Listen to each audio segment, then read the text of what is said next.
In tabletop role-playing games, there are many different systems that use many different rules, but what are the basics that you need to know as a game master? Let's get into that.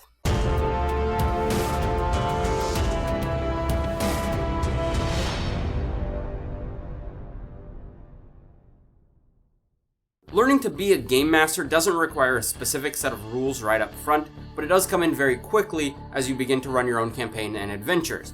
But you basically, when you want to start, you want to have a desire to learn, you want to have an interest in storytelling because that's kind of the whole point, and you just have to want to be a game master. When you're going to learn things, if you don't want to do it, don't do it. It's simple as that. This video is about the very basics. It is not system specific, but it does have some similarities between most of the game systems out there. You're going to find that not all game systems use the same dice that I'm going to talk about here, but you can adapt as you go, or as you pick up a specific game system, you can kind of learn the basics through the books that they have. If you don't want to pick a specific game system right up front, that's fine. I've run several games with these basic rules already, with new players and old players alike. It seems to work out, as a basic idea of how games work, but it's a good foundation that you can learn and then build on from there. This whole episode is going to be more based on the mechanics of the games rather than the creative side of things, so get used to that. It might be pretty boring for a little bit,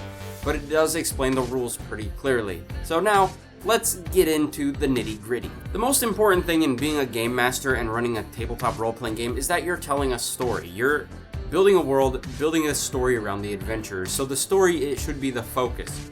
If you and your players have decided previously, like we talked about in the session 0, that you want to do just combat stuff, that's fine, but it's still try to build a story into the combat. It makes it a little more interesting than just fight. So telling a story is where you want to begin. As you're telling the story, you need to be descriptive. Use your adjectives. There are tons. Go get a thesaurus, get a dictionary, learn words that you can use to describe places and people to your characters, and try to build a mental image of those people and places for your character. For your players, I should say. Not just any characters, just for your players. They need to be able to picture the world you're building. And that's a pretty basic, kind of simple rule that's not even really a rule. You could be very boring about it if you want.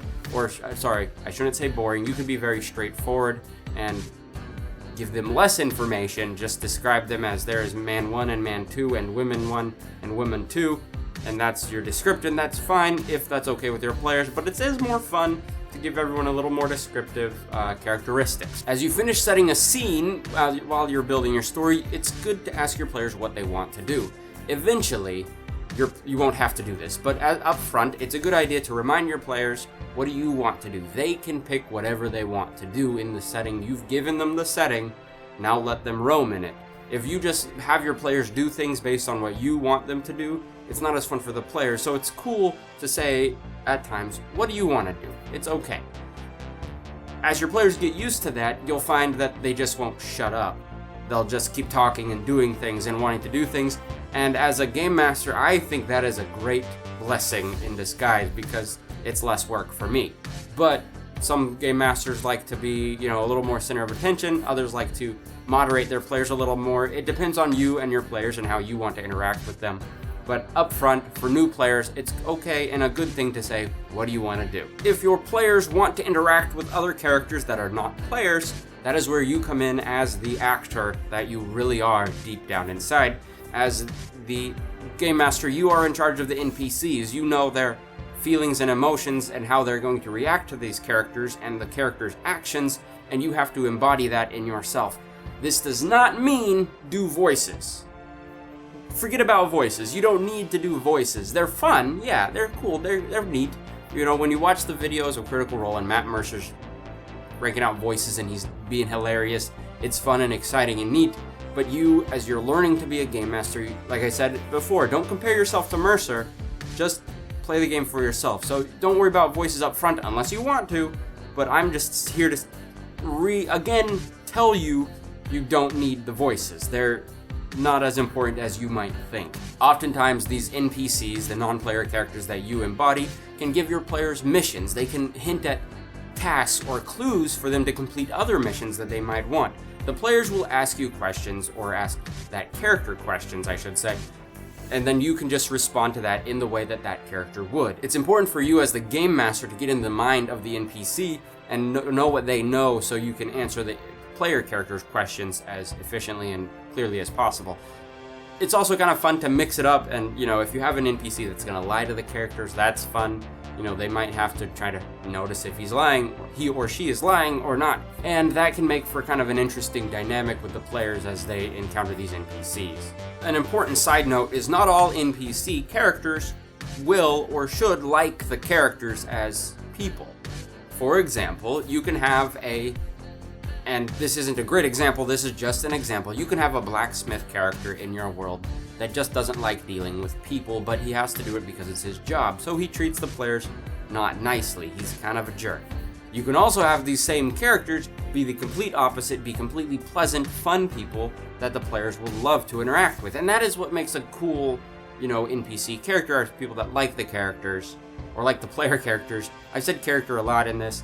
I'm just going to switch to NPC for the non-player characters and PC for the player character, just for clarification purposes.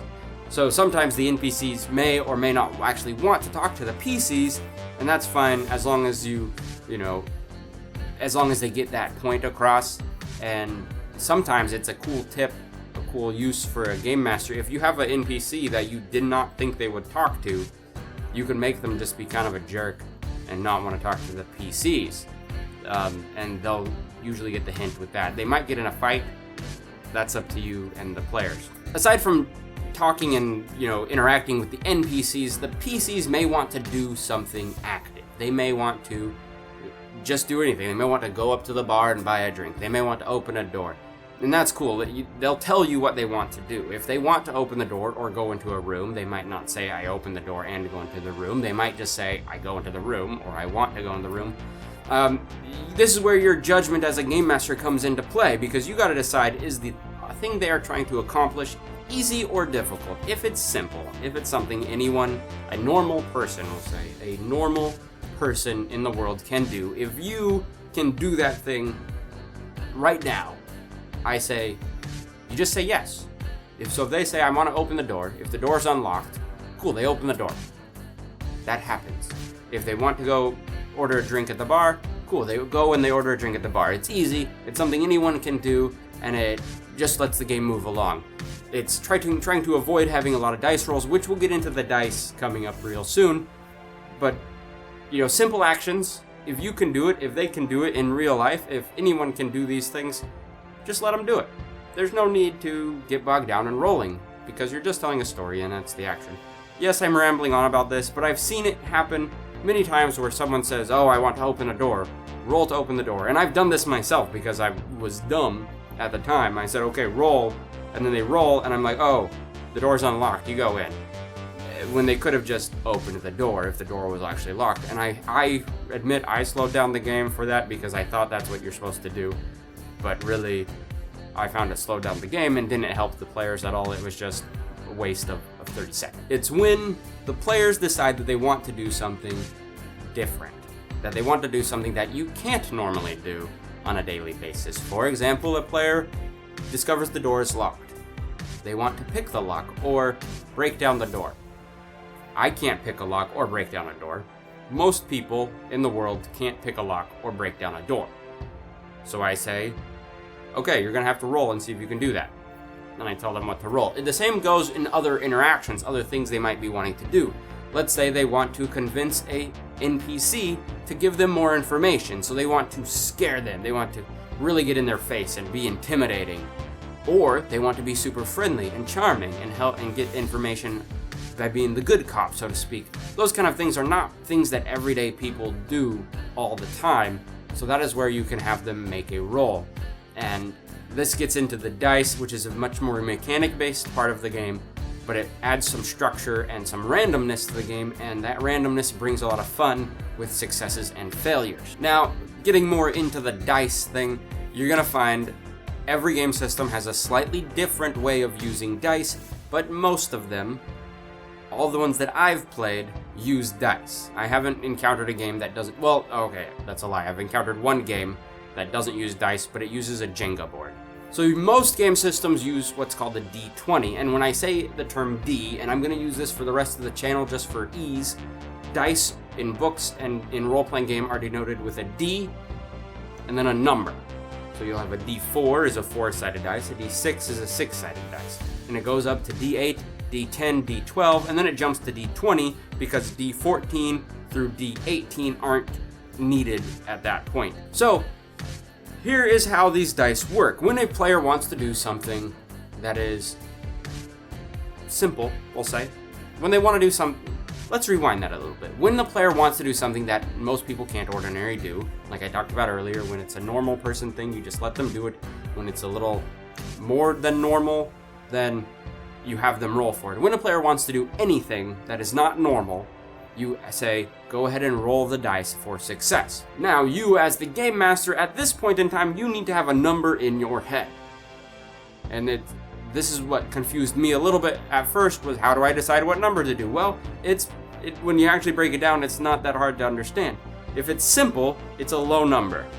The harder it becomes, the higher the number gets. So, oftentimes in Dungeons & Dragons, which is the game I mostly play right now, Dungeons & Dragons, they have it set as 5, 10, and 15. If it's simple, the number is 5, that they have to roll higher than a 5.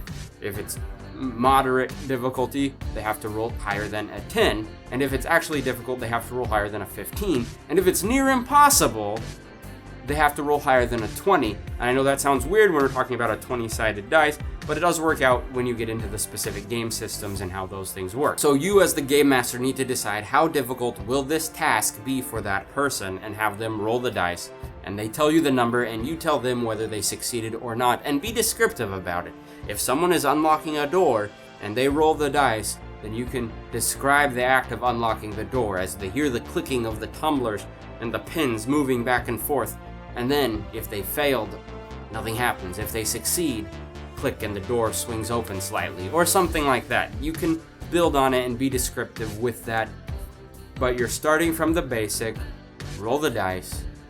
If they beat your number in your head, if they roll higher than it, then that succeeds. If they roll lower than it, then it fails. Side note on this, most game systems that use the D20 use what's called a natural crit, or a natural success, and a nat fail, or a just critical failure, sometimes they call it. And that's when they roll a 1 or the 20 on the dice. If it's a 1, usually it's considered a automatic failure. No matter how many numbers they can add to it, that fails. If they roll a 20, then it's an automatic success. No matter what number you had in your head, a 20 is a success on the dice. So that kind of comes into play with things. Those are the moments when they either shine very bright as players and they're just like, they unlock the door without a sweat, or they fail and they break a lockpick, or they, notify the people inside that they're locking the door, or they tumble down the stairs. Anything can happen on both sides, but those kind of are the high and the low ends of the spectrum of successes based on the D20. One thing I've done as a game master for new players or less experienced players is keep the successes and failures at a simple 10. So if they roll higher than a 10, it's a success. If they roll lower than a 10, it's a failure. It gives them a 50-50 chance of succeeding or failing, and it keeps me as the GM, I don't have to worry so much about numbers and keeping track, and they get a simple, straight-up answer, and they know the answer right from when they roll. One thing that there is some disagreement on in role-playing games communities is whether the game master should share the information with the players or keep it to themselves. I do a mix of both. And by sharing, I mean, when the player wants to roll, do you tell them what number they need to beat? Or do you keep that to yourself and then just describe the success? So I do a kind of a mix of both. When it's a simple, more mundane task, such as picking a lock or busting down a door, I don't tell them the number they need to beat. Sometimes also, if it's a very difficult task, like if it's overly difficult, like a vault that's been sealed for hundreds of years, anything short of a nat 20 will fail. But do I tell them that? No, I'm just gonna let them roll, and then I say, even if they roll ridiculously high, if they fail, they fail, and I describe it as that. And then they learn from that moment that, oh, this is really difficult. Maybe we need a nat 20 on this instead of, a normal 20. That being said, you get to choose as the GM what you want to do, like what information you want to share with your players. Do you want to tell them the numbers that they need to beat, or do you want to keep it to yourself? It's entirely up to you. I've also done it where I've told the players what numbers they need to beat. and I've told them the result if they fail up front. So then that kind of creates some tense moments at the game. My players often enjoy those kind of moments at the table when I say, oh, if you want to do this, you need to roll an 18 or higher. And then that becomes a kind of a tense moment where everyone's kind of rooting for the one player as they roll the dice. And it's a really fun kind of moment in that time. But not everyone does that. So it's entirely up to you as the GM what you want to share with your players. Something I want to note about explaining the successes and failures to your players is try to be as descriptive as possible.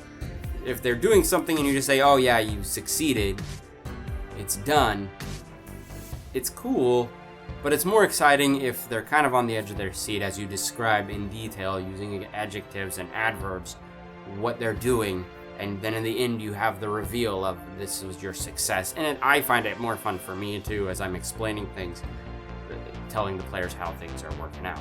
So keep that in mind also, and that builds on the whole process of being a GM, is just always try to be descriptive as you can. Use adjective, use big words, use the 3-syllable words.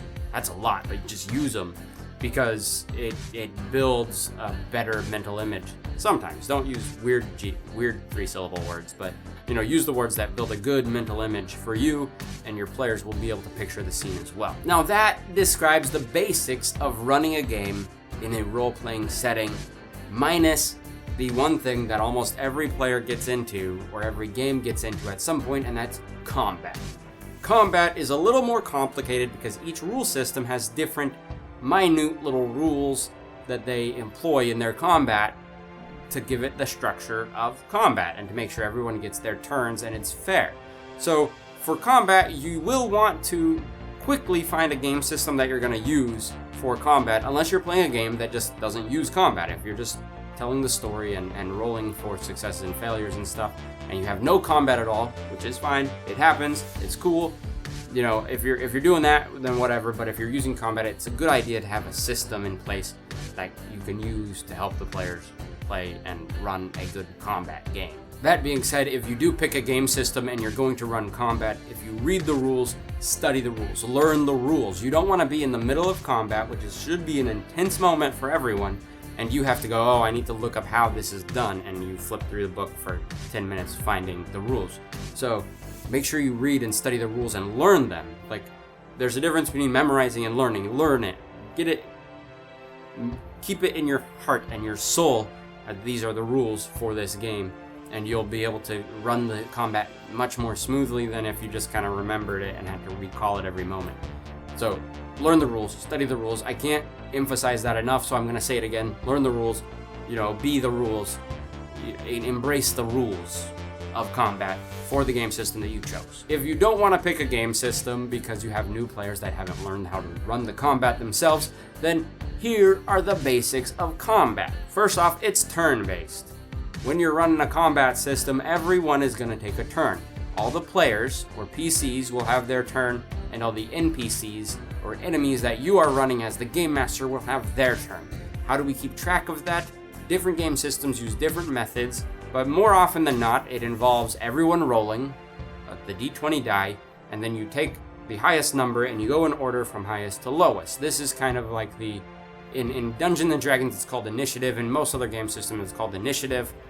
It denotes who is faster on getting started in the fight. So that's the very basic idea. Everyone rolls a d20, you start from highest to lowest.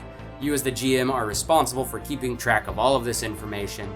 That's why you need a piece of paper to write all this down. As the players or NPCs have their turns in combat, they can do a couple things, and first of that is to move. They can move from one place to another, but you have to set a distance.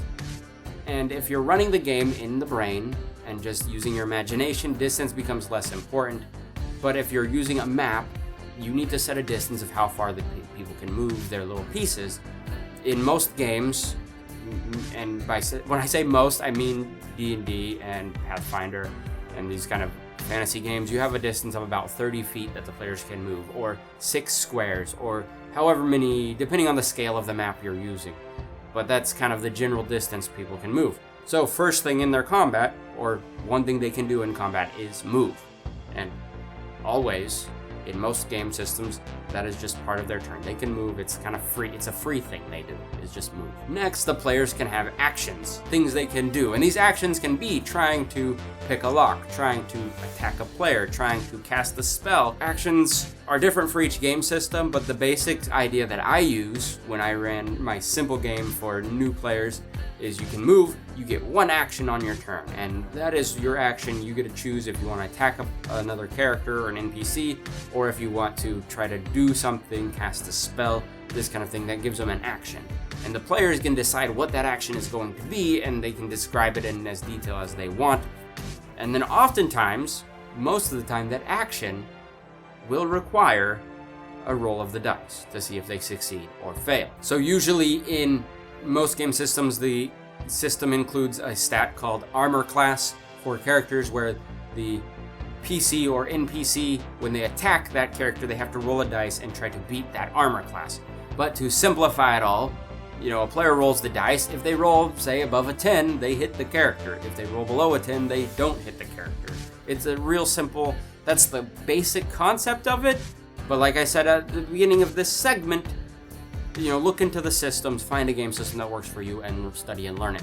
So then you can actually implement those rules into your combat. Next, in this turn order, you as the GM, you have your turns also. So you have the same rules as the players for each of your NPC characters. So if it's a party of 4 players versus a party of 4 NPCs, you as the GM are controlling each and every one of those NPCs against those players. So it's good to keep that in mind as you're playing, that you will have to control much more characters than your players will. And this continues in this order until one side wins the fights. Either you as the NPCs all die because using your health stats that you get from the books or that you've made up, or the players all die using the health stats that they also made up or got from the books. It goes on until that result or some other result, but we'll just focus on that one end result. So that is the basic rules of the game. And like I said it before, I encourage you to pick a game system and learn the rules for that. But an important side note when you start doing that is sometimes you will find yourself not knowing something, and it's okay to not know something because you can learn it and you can know that you don't know it. So when you're at a table and you're running the game and it's in combat or it's in a moment and you don't want to slow down the game to look up the rule, it's fine to say, okay, I don't know what the rule is right now, but here's what we're going to do this time, and then just make up a ruling on the spot and then say, but next time I will look it up and we will have an actual understanding of the rules when that time comes. So keep that in mind. It's okay to not know things, and it's even better to just admit when you don't know things, because that's how you progress and learn the rules, is finding things you don't know and learn them from that.